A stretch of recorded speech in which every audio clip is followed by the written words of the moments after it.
This forum does not reflect the official opinion of the Kwon Mafia Guild. Rather, it serves as a platform for members and guests to express their individual perspectives and opinions. We hope to create an environment where a variety of topics and conversations can take place, ultimately enriching the experience of our members and guests. We value and respect diverse opinions, and we encourage all to engage in respectful discourse.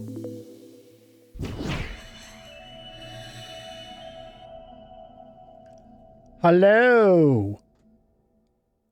Should we bring up Scruffy as co-host? Scruffy is co-host, isn't he? I asked him to be co-host. I invited him. Maybe formally extending the invitation again. Yeah. Well, okay, I just did it. I did it the same time as I did you. Scruffy might be slacking today. So, me slacking? Scruffy, it's probably Scruffy's fault. Look, can you guys hear me? I can hear you. Okay, all right. So I popped in, waited for about 20, 30 seconds, heard no sound, and thought it was on me, so I popped out. That's probably why I was not showing up as co-host, because when I popped back in, it probably jacked it up. Oh, yeah, that's probably It's all your fault, Stein. It is probably my fault. I'm having a lot of technical problems recently. I don't know what it is. You know? Well, that's just proof it can happen to the best of us. This is true. So Scruffy's our new co-host. So Scruffy's been here so long. We just decided to make him co-host as well. So, well, I would like to thank Scruffy for accepting what is probably more a burden and responsibility than absolutely sort of benefit to him. So thank you, Scruff, for always being such a huge supporter and for joining these two knuckleheads as we continue to do spaces. Yeah, absolutely. No problem. And, I appreciate the honor. Two things. One, it just proves that if you just hang around a place long enough, you'll get promoted. And also, I accept zero responsibility, none whatsoever. I'm just here as always. Yeah. Well, that's why we have that disclaimer that I didn't play today, because that gives us zero responsibility for whatever's said in this space. Yeah. I didn't mean to give the impression that any of us were responsible for any reason. I just meant, now he's got to share the burden of coming up with, ideas and topics and things like that. Oh, no. So. I accept no responsibility for that either. I mean, well, you did this week, so I mean. Well, again, yeah, I don't know. Well, I try to help out where I can. Obviously. See, it's going to be like that time, you step down from management and you went and you got a new job somewhere and you're like, I'm just going to ride the bottom of the ladder. It's easier. But then you saw some other idiot up for the promotion and you had to step up. That's basically what's going to happen with this Twitter space. You're going to have to step up, Scruff. You pretty much just described my entire cornucopia / Kwon Mafia career. Yeah, absolutely. Like, damn it, I got to do better than that guy. Yeah. Absolutely. Come in, I'm just going to play it chill, and then I'm like, all right, I gotta step in and help out here. So absolutely. These guys are floundering. Always glad to be along for the ride. Excellent. Well, yeah, and thank you to the audience too for always showing up. That's probably the more important part than even the host or co-host. So thank you guys. Yeah, we're a little low on people today, but it goes up and down. Sometimes we have a lot, and sometimes we have few. So I guess it's whatever people want to listen to. So, or have time to listen. Yeah, I was gonna say it's a lot of both. I mean, it might not be at the best time for everyone, but like I always say, it's quality over quantity, right? I hope not. What? Did I say it backwards? Did you? Quality over quantity. No, that's right. Yeah. Quality over quantity. Yeah. Well. Yeah, if it didn't sound right, it was a joke, but I thought I said it right and I was serious. So whatever. Just roll with the punches, guys. So I'm going to jump into today's topics. I want to talk about, we're going to talk about the Twitch problems, the Titanic Sub. We're going off script. We're not going to be talking too much about gameplay today because there's some cool articles and stuff. And Do Kwon, can talk about Do Kwon, but I want to talk about the Titanic Sub because I don't know if you guys are not familiar. There was an expedition sub, if you don't watch the news, that went to do some surveying or whatever of the Titanic. And after an hour, I believe, or an hour and a half, they lost communications with the sub. And this was over 5 days ago. I think we're on a 6th day now. So the Titanic is at 12,500 feet, or roughly. Yeah, it's super deep. Right. So there's a lot of pressure down there. And there's no light. So there's 5 people in this sub, this submersible machine, that are lost. Now, they could be floating in the Atlantic Ocean because there's 5 ways that they can resurface. They can drop ballast or, I don't know. That's what I heard. There's 5 ways they can, I'm not reading an article or anything at the moment. So, yeah, there's some safety mechanism that would cause them to resurface if there was a failure. Right. Now, the sub is small compared to the Atlantic Ocean, so they could be bobbing somewhere in the Atlantic Ocean. Now, from what I understand, when you're in a sub, you can't use radio waves to talk with the ship. That's the mothership, I should say. So they have to use like sonographic communications or whatever. So this transmitter receiver on the sub is on the top of the sub. So if the sub got tangled and veered like at a 45-degree angle, they would lose communications with the sub because they're not able to transmit directly up and down. So, excuse me. So there's 5 people in this tube for 5 days, and they could be in pitch black, not knowing where they are if they lost power. That's some scary shit there, man. I mean, yeah, it's a nightmare. That's like that's like a fear, like one of the worst ways to go, I think. Trapped in a submarine, not knowing what's going on, assuming that's the state of them, which, right. Yeah, that'd be absolutely awful. I saw some footage of the inside of the submarine of the guy like showcasing it. I'm sure if anybody's been on Twitter recently keeping up on it, then they saw it too. And I get claustrophobic just looking at this thing, thinking about how limited they have, no controls in there. There's just like a screen basically. And yeah, just how absolutely terrifying and how awful for the family to have to sit here and wait and wonder, Well, I'll tell you the thing that baffled me is, they're saying that I guess it was carrying 5 people, and the article I read said that it was designed to be piloted with a video game controller, and it was fitted with off-the-shelf components. And we wonder why it didn't make it all the way down to the depths of the Titanic. So that's one thing that I just can't believe either, and that's what it would lend so much to the fear, not having control. And I mentioned it to my girlfriend too, because she's like, why would anybody do that? But they're on that submersible that's being remotely controlled. There's not a cockpit in this thing for them to go try to take control. There's no semblance of the control. So you're just, I don't know, that to me would make me feel even worse. And when she was like, why would anybody agree to do that? I'm like, well, think about it. Anytime you board a plane, do you really have any control if anything starts to go wrong? So, I mean, well, yeah. Well, so was the sub being controlled by the ship? It's literally a Logitech PS4 controller. Huh. Yep. It's not even PS4 brand. It's Logitech brand. It's basically a third-party PS4 controller. Mm-hmm. What? Jesus Christ! First-person shooters online. Oh man, they went with Logitech, right? That's going to bring the Logitech stock right down. Well, I and mean, apparently previously this thing got lost for 2.5 hours Jesus. on a CBS TV segment that they were shooting.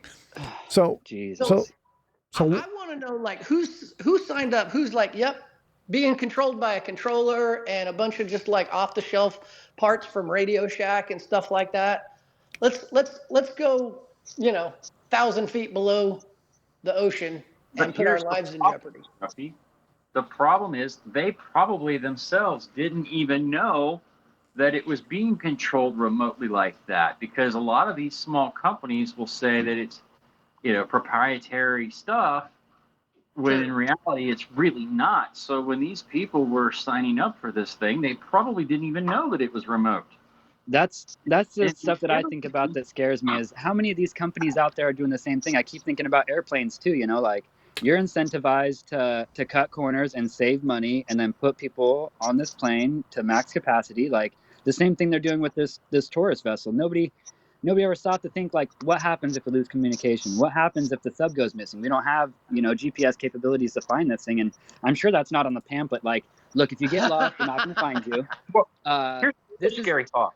Tim over here. He's 22, but he's the best video gamer we got. He's going to get you down there, okay? Like, But here's the other scary thought. You mentioned the Logitech generic PS4 controller controlling it.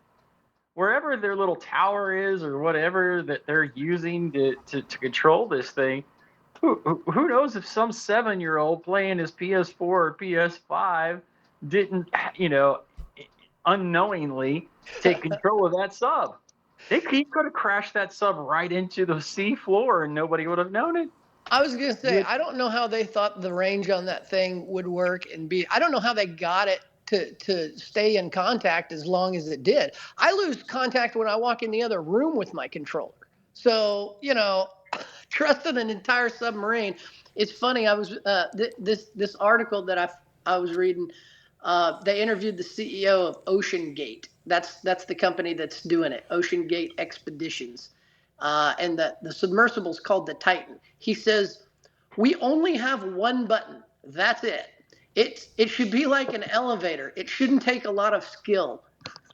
Jesus. no, I see, and that's what infuriates me. You're stuck in this death tomb, and all you got is one button to light up. Like, Right? this is supposed to call for help. It's not working. What do we do? Okay, I'm reading here. The company charges $250,000 Yeah. for. I was just about to say that. Yeah. So They paid $250,000 for that To go be experience. buried in the ocean. how would you like it? Maybe they think it's some kind of escape room scenario. Maybe they're down in there and they're like, well, maybe we signed up for a joke. Maybe they're going to just bring us up when the oxygen runs out. So they have enough oxygen, because they have scrubbers on there, carbon dioxide scrubbers like they do on the space station, but they only have enough. You have to keep injecting oxygen into it. So they only have enough oxygen to last until tomorrow afternoon. The world's most expensive funeral. God.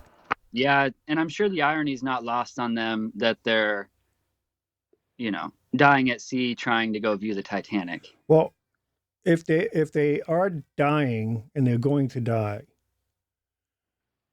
and if I was locked in there, I would hope for decompression. Just be crushed immediately, not sit in a tube for 5 days in pitch black. Did you guys see that there's like a diagram that shows like the ocean pressure at different depths along the way, and at the bottom they had the Titanic. It was around on Twitter, and it's like halfway down even. You're not even all the way to the Titanic. They claim that like if you shot your oxygen tank with a bullet, that water would rush in versus air rushing out. And you're only halfway to the Titanic at that point. The pressure at those depths. It was easier to get to space, you know what I mean, than to get to those depths. Yeah, there's a lot of pressure down there, man.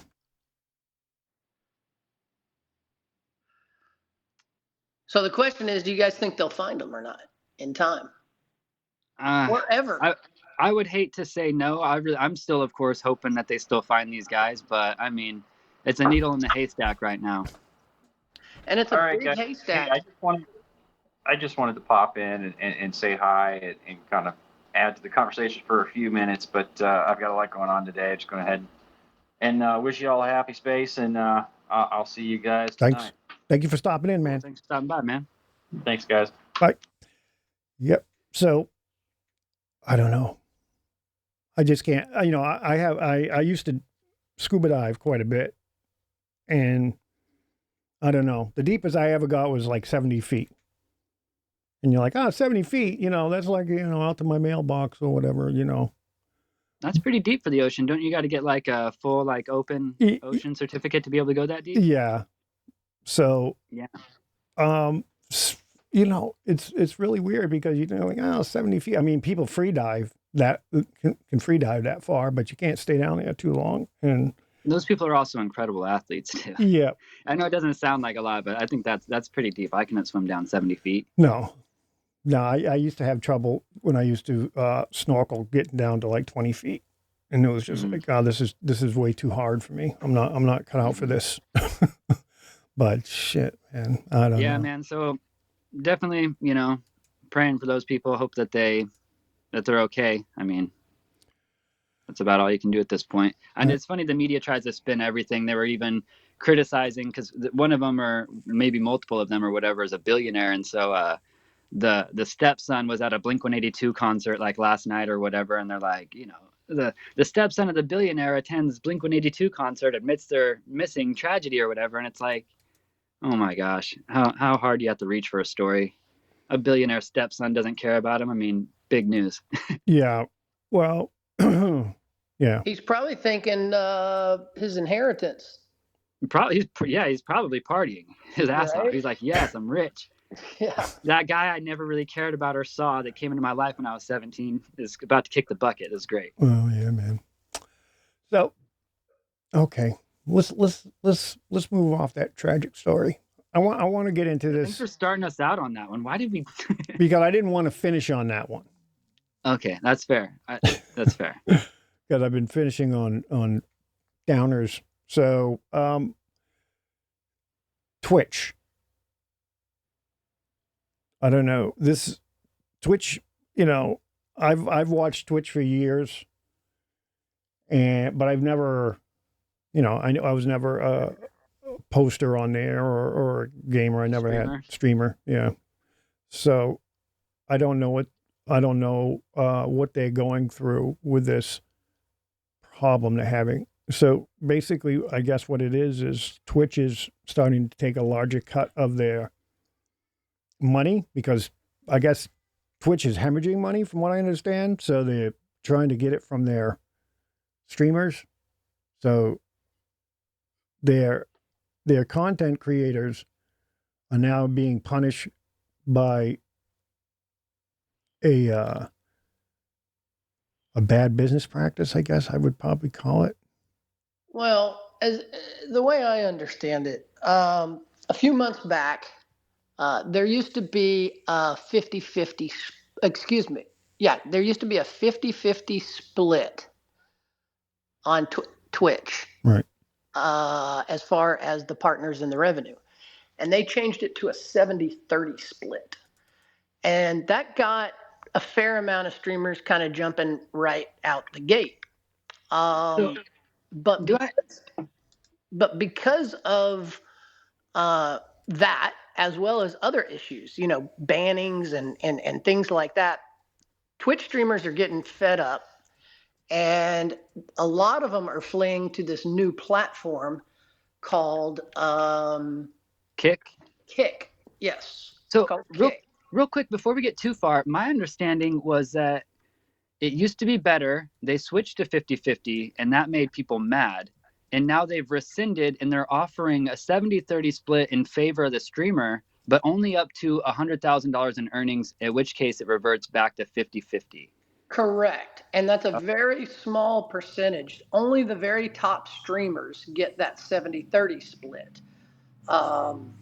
In fact, I'm trying to find the number here, but essentially, 1,066 streamers qualify for that 70-30 split. So what they're saying is, if you're one of our big top people, yeah, you get that 70-30, but if you're anything under that, And there's I don't know how many total streamers are on Twitch, but there is a lot.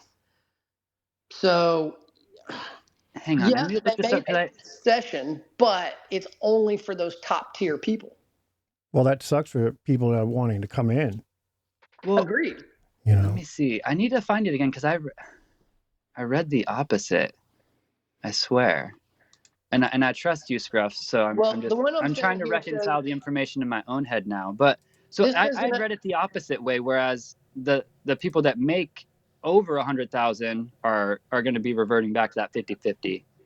yes, Yeah, that's that's what he I'm said. saying. In an apparent olive branch on Thursday, Twitch announced Partner Plus program, restoring the 70-30 split for top tier creators.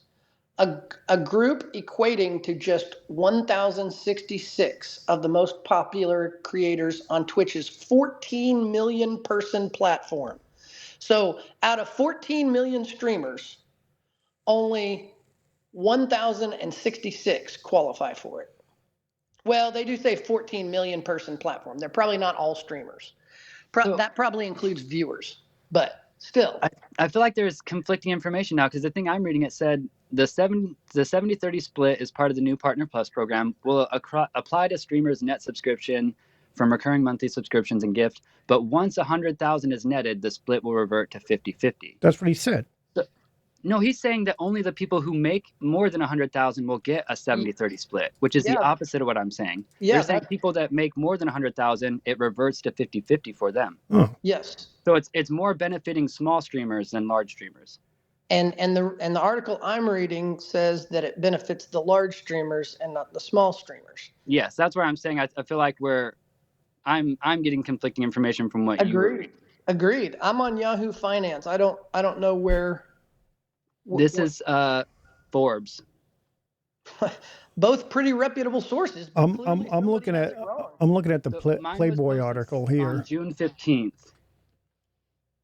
I'm looking at the by Playboy Forbes. article here, and it says, "Oh no, never mind what that says." He reads it for the story. Mine was Friday, June 16th. No, I think again. I think one of the two writers got it wrong. It seems to me, okay, it seems to me like they would want to reward the top streamers more. They would want to incentivize those people to stay, to have those big name streamers not leave the platform. So it made sense in the article that I read. I get what you're saying. Yours applies to more people. Yeah, well, and even the supplemental information they gave, like for instance, when they went to 50-50, they extended an olive branch to a lot of people that were making them more money, and they offered to let them stay on a 70-30 split, similar to what they're doing now for a certain amount of money. Now they're just actually rolling out that program to everyone, and they're saying to qualify, you just have to have 350 subscribers for July, August, and September, and that'll enroll you for 1 year in this program. Even if you fail to maintain 350 subscribers, you'll still receiving the 70-30 split until you get to that 100,000 threshold. So I feel like they're trying to keep all the small fish while still really raking in money off the big fish who maybe are too big to leave at this point, is what they're hoping for. Boy, that sounds strange, and maybe that's it. Maybe that's why the larger streamers are jumping to the other platform where it's a 95-5 split. That's for Kick, right? That's insane. Yes. Because I think YouTube is 70-30 as well in favor of this streamer. Well, I've read several articles about Kick that they're saying that first of all, the business model is unsustainable. Now, this also might be an introductory offer. They do this 95-5 split for a year, and then they back it off to 80-20 or 70-30 or something like that. That's not unheard of once they gain a lot of people. And some of those big streamers that came over, they might get grandfathered in. I don't know, but a little more about the Kick company is apparently they're an Australian company who also owns online casinos. And in fact, they've been doing a lot of cross promotion, and some people don't like that. Some people question the Kick ecosystem. as far as not only ownership, but, you know, their treatment towards people. That, you know, I'll have to find it, but basically they were saying that certain minorities and like the LBGQT or whatever it is. I'm sorry, I'm not familiar with the acronym. We know what you mean. LGBTQIA plus streamers have been treated poorly as well. So there's a lot of controversy surrounding this Kick platform. Twitch is kind of the trusted, proven commodity, but all the streamers are saying, you know, look, Twitch is treating us like shit. We're going somewhere else. Yeah. Yeah, I feel like people are going to try to follow that money too. But I read a lot of the same stuff. It was a while back when they first started doing that, and they got, I think it was like Aiden Ross or one of those big guys that just moved over to Kick.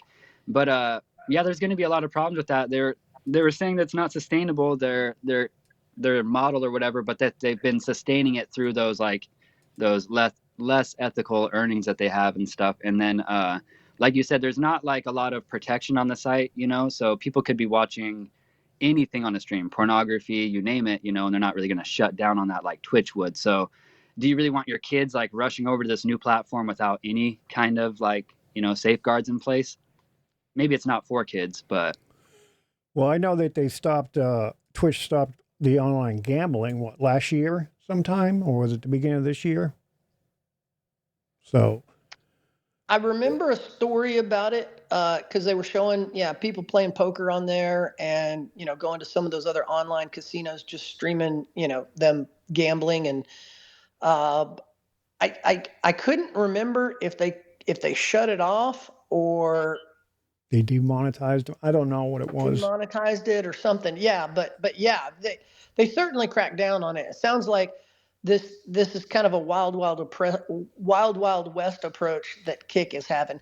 And again, when companies start out, this is not uncommon, right? And then they see the pain points that they're having. You know, people bring lawsuits against them and things like that, and then sometimes they end up clamping down. But you know, with the nature of the ownership of this company, it sounds like that may not be anytime soon. And I'm just kind of curious. Has anybody in here watched any streamers on Kick at all? Or have they been to the website? Have they tried it out? I haven't. I mean, I heard of it the other night. Recent, I guess it's been going for a while, but I didn't even know about it until the other night when I was watching a YouTube video about Twitch. I think I was watching, sorry, bang my mic, Tech Quickies or Linus Tech Tips, one of those, one of their news programs that they have at night. And that's the first time I heard of it. Yeah, they only started like 4 months ago. Yeah. But I know on YouTube, I mean, I watch people gamble on YouTube all the time, playing poker, playing slot machines. YouTube has no problem with that. I don't know why Twitch did. It might still be like demonetized, you know, like they demonetize gun content, but there's still a bunch of people who post it. It's not demonetized? No, I don't think so.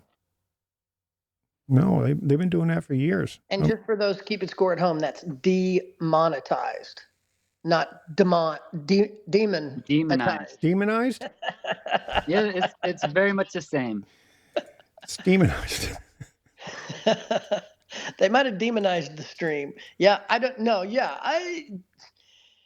it's that gray area, right? For some people, it's probably okay that gambling's on there and they don't care. For others, they may not want their kids, or they may have, certain religious beliefs, thinking it's wrong and this and that. You're never going to find anything that pleases everyone. And to me, my personal thought is you allow as much as society will allow you to get away with, and let people choose. If they don't want to watch a channel that has gambling, don't watch that channel. Yeah. Okay. It doesn't mean that you should, as a platform, completely get rid of it.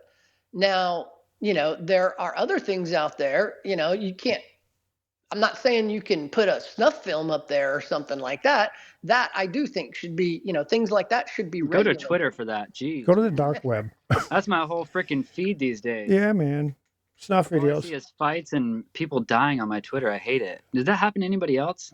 No, I don't know. No. I don't see it on I gotta Twitter. put your I see it. on them, I guess. But you need to follow different people. Yeah. I need to. Christ, what are you following, anyways? Jesus, man. No, It's I'm just, kidding. it's weird. It's like Fight Haven all of a sudden is like every other video on my feed. And Fight Haven. TV idiots. I'm like, where'd my crypto stuff go? Well, just go under the people you're following, not under for you. See? Okay, I'll look at it. Yeah, because there's two. But in any case, I There's, totally. there's two tabs. For you, they think that you're a nut, and they want to show you shit that you don't want to see.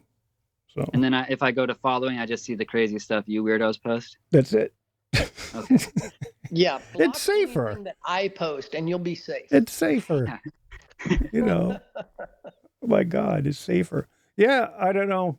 I just I'm hoping that these people just realize that I mean, I know YouTube is not the best platform for everybody, but I like YouTube. I think YouTube is pretty good. Well, and I think YouTube's kind of in the middle of these two. Yeah. Right? I mean, they have the 70-30 split.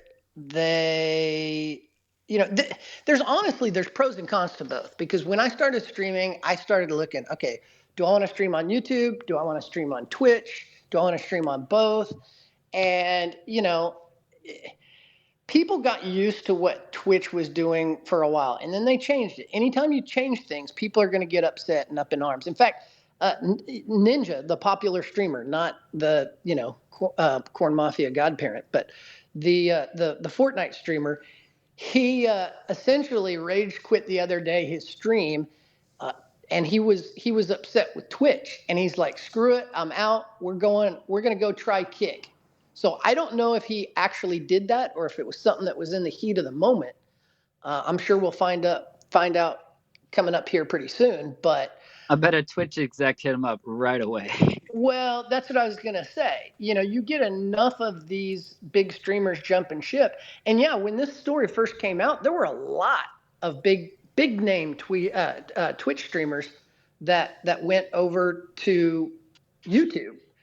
And now that you've got this new platform, it essentially you've got YouTube and you've got Kick both taking away from Twitch. And like Stein said in the beginning, they're already hemorrhaging money. So I don't know how they're going to fix this, or if they're going to fix this. They could go the way of MySpace. I don't know. Well, I also saw something about, Amazon Prime. Well, that's owned by Amazon, right? Twitch. Yeah. Right. And so they have like something like you get a free subscription every month. Yeah. And I don't you can go and subscribe to these people. Right. So I don't think that goes towards there's nothing extra going towards the content creator because it's free. They still get the same split on it. Well, but it doesn't count as their subscriber goal. Right. To maintain that 350 threshold. Free subs don't count towards that, but they still get the split on it. Well. Yeah, I don't know. Yep. Yeah, it's still so I was going to ask you, Scruffy, since you're probably in the same boat. I'm watching all this go down. I plan to start streaming soon, so I was aware of all of this and kind of keeping an eye on it. My general thinking, for me at least, was that I was probably going to stick to streaming on YouTube since I already have my long form content there. And just to kind of keep it all in one place for me for now, I didn't see any real benefit to go either Kick or Twitch yet. But I'm interested. What's your thoughts on it? Are you going to stream your games from YouTube for the future, or are you considering either one of those other platforms? Well, I'm always keeping my eye on, what's going on in the landscape. But yeah, kind of the same thing. I've got the medium form videos. I guess, yeah, not long form, yeah. No. Honestly, long form, I would probably consider anything over 20 minutes, maybe 30 minutes, somewhere in there. Mine are not short form. They're not 1 minute, but I generally keep them, between 8 and 15, 16, 17 minutes. Yeah, So, same. I don't so, have a 20-minute video, I'm sure. so I consider mine medium form. I don't know that that's even a thing, but whatever. Yeah, I think what It's we do scruff it. style. Yeah, what we But do yeah, it 2 week what? links. That's long style. That is long form, Yeah, definitely, long absolutely. form, But Long style. long style. long style. My name is Johnny Right on. Longstyle. But yeah, because I have my pre-produced videos on there, I felt like it was the best place for me to stream as well. So no, I'm planning on sticking on YouTube. Things can always change, but I don't see me getting away from YouTube anytime in the near future. Yeah, Yeah. I think it's a good platform. Al Knight says multi-platform streaming is the way. So I might have to look into what he means by that. I know I need to explore more avenues. I need to figure out the new stuff, not be an old fuddy-duddy. Well, so okay, there's two things here: multi-platform streaming. I think what he really means is you can send a live stream to something like there's a company called Restream, and essentially you send your stream to them, and then they send it to Twitch and YouTube and Kick, and there's 19 other small ones out there. So essentially, you can be streaming live on multiple platforms. Now, back in the day, if you were a Twitch affiliate or a partner, you couldn't do that. They relaxed the rules a little bit. Now, if you're affiliate, you can do it. But if you're a partner, which is the highest level, they don't allow you to live stream at the same time. Now, you can stream on Twitch and then go repost after the stream to YouTube. But if you're a partner, one of those big fish, like Ninja, he can't stream on both platforms at once. So I believe that's what he's talking about. But another added benefit that I felt that YouTube gave me, one of the best um, audiences across the board, is that they're on every device. They're on mobile. They're on PC. They're on TVs. They're on tablets. They're everywhere. Every single company has a YouTube app. Whereas on my TV, if you have a smart TV, I did not have a Twitch app, so I had to access it either like on my PlayStation or an Apple TV box or a Roku or some sort of third-party device like that.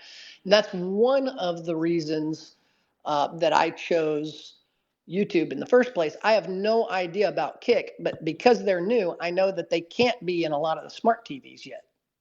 Smart. Very smart. Yeah, Kaz, I don't want to miss you again. What do you have, buddy? Oh, thank you, man. Yeah, I got rugged earlier. No, I was thinking if a lot of times YouTube will just people will just lose their channel all of a sudden, right? And they have no control over it. They have to.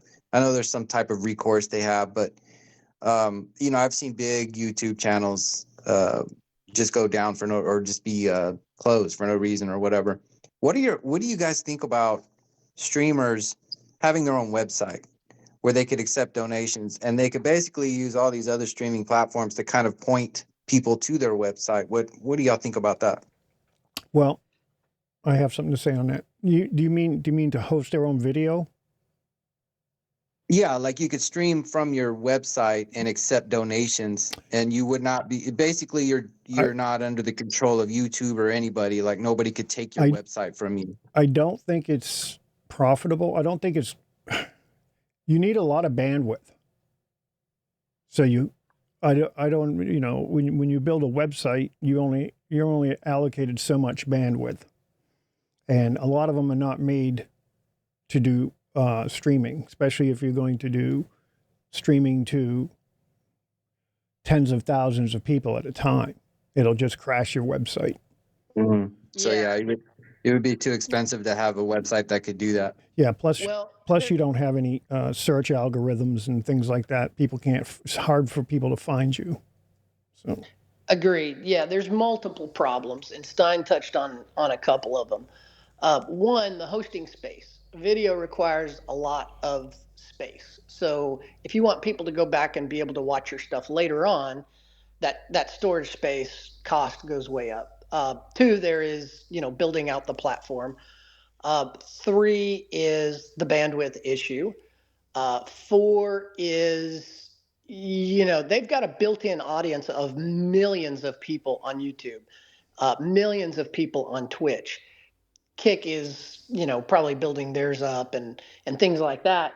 But yeah, the search algorithms, just being able to market yourself, it's tricky. And I think what Kaz was saying was have a YouTube channel and do some videos and tell them to go watch your stream on on your own personal page. I think it's a great idea in theory, right? Putting the control back in the hands of the streamers. I do like it. But man, there's just so many barriers to entry that, I mean, could somebody like Ninja pay somebody to build all that out and probably get away with it and maybe get people over there and, hey, we're exclusively streaming here, come here to watch it and donate and do all that stuff? Yeah. But you got to realize that's such a small percentage of the streamers that could be able to do that. I just don't think it wouldn't be feasible for somebody like Freiler or I to set up. Yeah. It'd be cost prohibitive. Don't forget me. I think you could afford it, Stan. I was going to say, you've been buying cameras and Apple computers and Uncle Moneybags over there. Actually, he could probably just build it himself. So, but, the Stein Jobs over here. Well, I think the biggest. I think that I don't think it's. I don't know. I mean, because you have multi-millionaires that still use YouTube. Mr. Beast.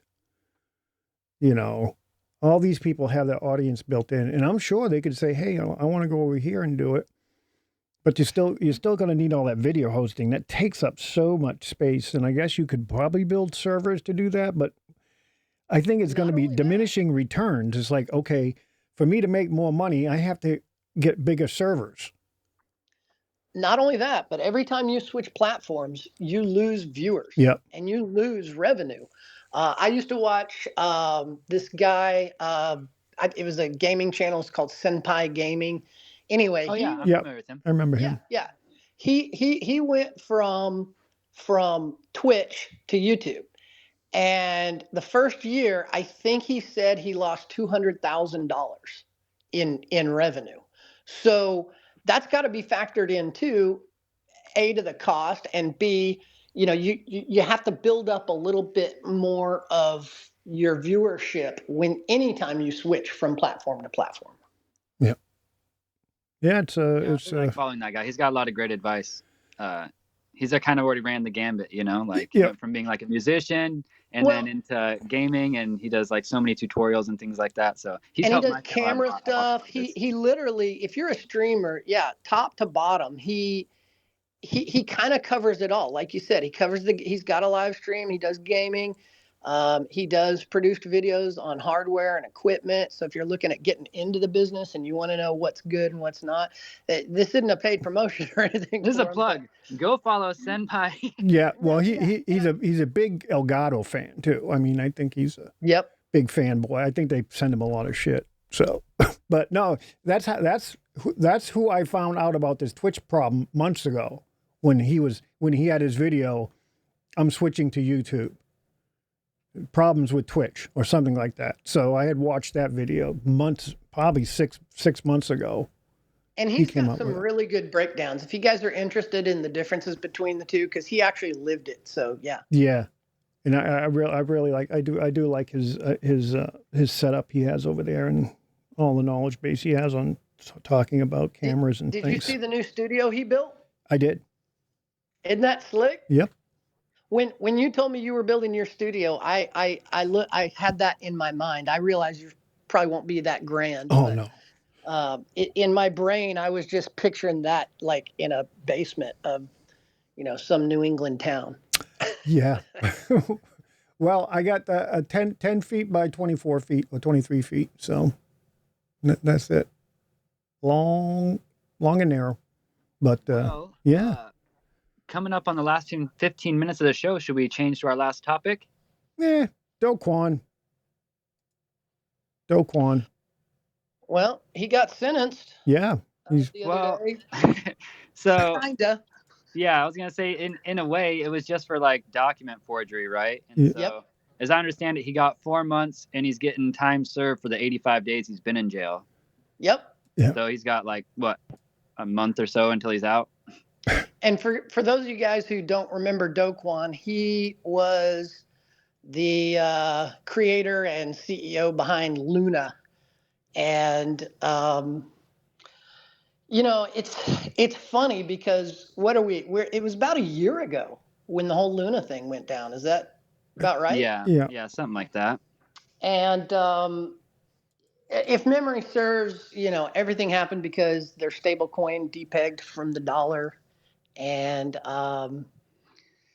again, I don't They remember found all out the it was details insolvent. because it was a whole year ago, but it was supposed to be backed by a certain amount of Bitcoin, and apparently it wasn't. And that's what caused the bank run, if you will. Everybody Everyone went tried to to the pull their well. money because they were like, hey, they don't have enough money to back you all up. Yep.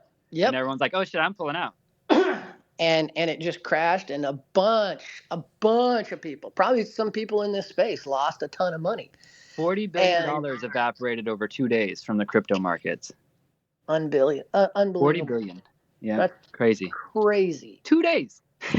Yeah. And in a you know, at that point in time, I think the market cap was about 1.7, maybe close to 2 trillion. That's just astronomical. So yeah, I mean, when I first started reading it, I'm like, 4 months? What the? And then I found out it was because of the forged documents. You know, apparently he had multiple passports from Puerto multiple Rico countries. and different countries and shit. Yeah. Yeah. It was so funny because he's claiming the whole time on Twitter that he's not on the run, and then he gets caught in some godforsaken South European country trying to board a plane to Dubai with all these Yeah. different fake credentials. No, he's not on the run. I'm not on the Absolutely run. not. I'm innocent. No. Come on, And he's guys. got arrest warrants in multiple countries, including the United States and South Korea. And Don't these people just make enough So, money? You know, well, that's what I'm it's wondering. Do you it's think like he's going to Christ. actually get pinned down somewhere, or is he going to pull an SBF, which I just saw that he's getting a bunch of his charges dropped against him? Well, well, again, because Who's he in bed with, you know? Like, you can, you know, get taken out. Epstein proved that, right? But when you've got enough connections, you're just going to keep skating. So I wonder with both these individuals if they're actually going to see justice or not. well, in the Epstein pissed off a lot of the wrong people, right? So Well, eventually, but he got away with his BS for decades, right? yeah. He was And friends he with a lot of blackmailed a people, lot of people. and then he pissed off the wrong people, and yeah. I don't know as far as Do Kwon about his personal affairs. I think that, yeah, he's probably got a lot of money hidden in a lot of wallets, places. And with enough money, you can elude the governments of the world for a long time. But because he pissed off so many people, you know, I think people are going to rat him out. I think they will get him. Somebody will. I Yep. don't know if it'll be us or somebody else, but I think eventually, you know, maybe tomorrow, maybe a year from now, maybe 5, 10 years from now. But I know this: he's going to be on the run for the rest of his life until he gets caught, and then he's going away for a long time. man. I guess we'll see. I would like to see justice served to both of them, but you just never know. Well, and the whole thing is nothing is going to get people's money back to them, right? I mean, more than likely. I heard Voyager, Yeah, they're well- getting 30% back or something like that. That's what Digital Asset News put on their Twitter. Yeah. Okay. 30%. Nothing's going to make them whole, I guess No. I should say. Yeah. You're right. I have Yeah. heard of you know, paybacks from certain, like you said, the SBF thing that they were talking about possibly getting some payout backs once they liquidated all of his assets and things like that. But But yeah, nothing, like you said, nothing's going to make you whole. Even 30% of your money back is a slap in the face. But for me, it's more about these people just actually getting what they deserve, and also not moving on to form new entities and defrauding more people. Like that was the first thing Kwon was talking about. It's like, oh no, we're going to build this back. I've got this and this going. And it's like, hold the phone, buddy. No way in frickin' hell are you going to keep being a leader in this space. Like, go to prison, go to hell, one of the two, get out of here. Like, yeah. Well, yeah. And, I believe in giving people a second chance if they legitimately just made a mistake. But if they knew what they were doing and they did shady stuff, then I don't think that they should be allowed back in the space. And, hopefully people will see any kind of thing that he or SBF is attached to, and they'll stay away from it. But at the same point in time, new people are coming into the crypto space every day, and they may not be as knowledgeable. They may not have been here when the things happen. They may not be quite as savvy. And so, that kind of ties into regulation and all that other stuff as well. But, Yeah. Well, you could. yeah, absolutely. During the next bull run, there's going to be a ton of people that have no idea about Luna or SBF. It's just going to be a distant memory to them. Like Mount Gox is to me. I wasn't even there, so it's just a name to me. I wasn't a part of it. So Well, maybe people won't even know about it at all. when I came into this space or a little over a year ago, I came in on the bull run and went down with everybody else and all. Then I've seen so many things, Voyager, FTX, all these Luna, all this shit go down. And I don't know if it would be better to come into the space now being ignorant of the fact, ignorance is bliss, or just being so scared that you don't want to invest in anything besides one company. You got to get in there and just start making mistakes. See, I came in at I already did make my mistakes. That's what I'm saying, and I would have lost money on Voyager. But I was listening to Digital Asset News, and he's like, something's going on with Voyager taking money out. So I took my money out. And it wasn't listening to everyone else the whole time and not keeping your crypto on an exchange anyways. That was your first problem. Well, because they had this stupid 14% shit there where you stake your money. Yeah.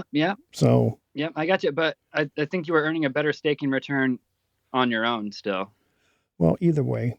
I was new. I didn't know, Well, and that is to my point that even when you come in the beginning, you need to do your own research still. And I did the same thing when I was new. And I actually looked back at the previous bull run when I started in, even though I started in a bull run, and I saw that there was only like 3 of the top 10 coins even still in circulation. So going into the bull run, I knew like all these top tier competition, like they're not all safe. Even in the top 10, 7 of us could completely go by the wayside by the next bull run. Yeah. So it's been interesting to see it happen for sure, and to see who it happens to, but I totally expected it. Well, the problem is finding people, trying to figure out how to do the research and seeing who you can. The scary part is trust. Even doing research sometimes, like it's going to give you a better chance, but it's not, a guaranteed way to not get screwed over. I mean, even some of the better vetted projects, if they were like I was scared for like Sunday Swap, like they had some ties with like Alameda and stuff like that. And apparently it wasn't enough to like bankrupt them, but there was like hundreds of companies that were under that umbrella that got taken down, and it's like, who knows what's going to happen? You know what I mean? Like a Black Swan event could come and take down your favorite project. What if Cornucopias was in bed with one of those guys and had, massive amount of fundings from them? And then, I don't know. Yeah. You never know.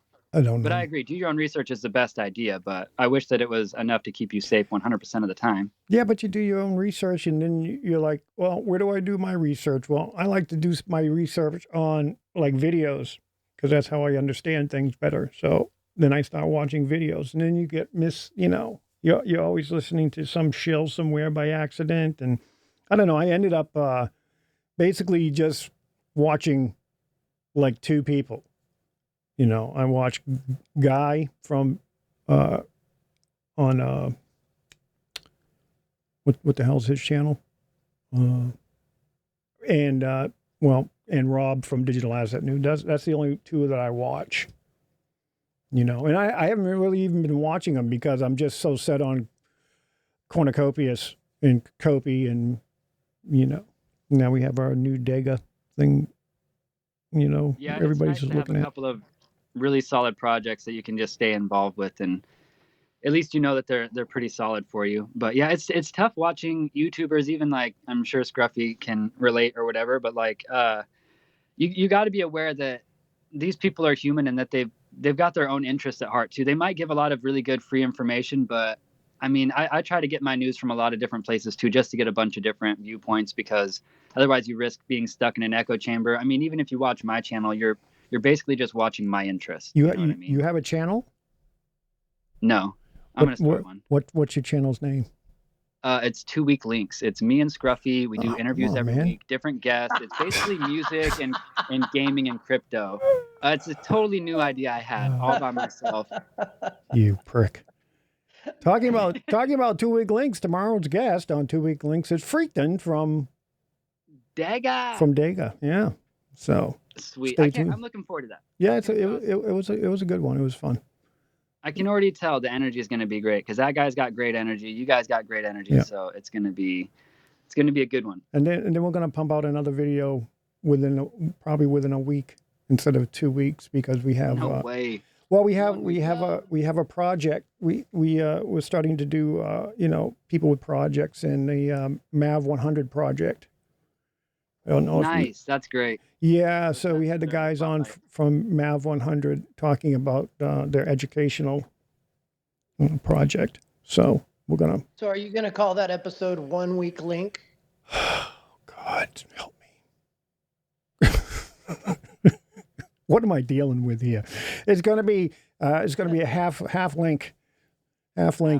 Yeah. So we got 3 minutes, and I'm gonna do Scruffy a favor. I'm gonna say, Fryler, we got 3 minutes. Anything you'd like to say?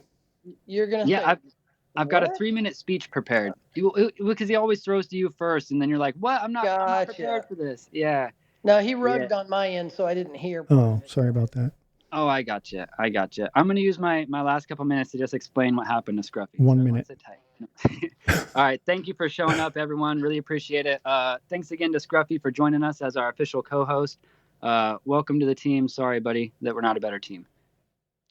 Honestly, it's a great group of people. I want to thank everybody for coming out too. I had something prepared earlier that I wanted to talk about, but I just brain farted, and it was something I was going to remind people of. Oh, yeah. Don't forget, we are still minting for the vehicle DAO in the Kwon Mafia. You can go get your tokens. We've been accumulating vehicles. I just put in some more offers yesterday. So, nice. I know a lot of people have been waiting till payday. I know we got the first coming up within about a next week or so, and you still have time to get your tokens. Get them while they're hot. Get them while they're hot. Excellent project. Thanks, Scruff, man. And I want to thank Scruff for coming on. I talked to Fryler about it the other day, and I was like, shouldn't we just make Scruff a co-host? And Fryler's like, sure. Why not? He's there every day anyway, every week anyway. So I'm like, yeah. So that's good. We got to co-host another one. That way one of us can take a week off if we need to, which is good. So that's what I was just thinking of myself. I wasn't thinking about Scruff at all. I was just like, maybe I need some time off from this shit and just get Scruff in here and take my Scruff and Fryler can handle it. Yeah, right? So, it's always good to have backup. Got a plan for vacay time. Absolutely. Well, yeah, I want to thank everybody for coming out today. And if you guys, like I said, if you have suggestions, put them in the Kwon Mafia Guild Twitter space, Just tag it on this video, on this audio thing or whatever you want to do. Or you could just drop it in our YouTube, because we don't record these on here. They're recorded for YouTube. So if you have ideas of topics that you'd like to discuss, we try to stay up to date. So please feel free to do that. And I want to thank everybody for showing up today. And I want to play a little outro from my main man, 7. If I can find it. This has been a Kwon Mafia Guild Twitter space with your hosts, Stein and Freiler. Please join us every Wednesday at the same time, 5 p.m. UTC. We would like to thank all of our guests for their insights and input on today's topics. We also would like to thank all of you, our listeners, for taking time out from your busy day to join us. A full audio version of this conversation will be provided on our YouTube channel. You can find out more about the Kwon Mafia Guild at our website, kwonmafiaguild.io. So, until next week, thank you again, and have a great day.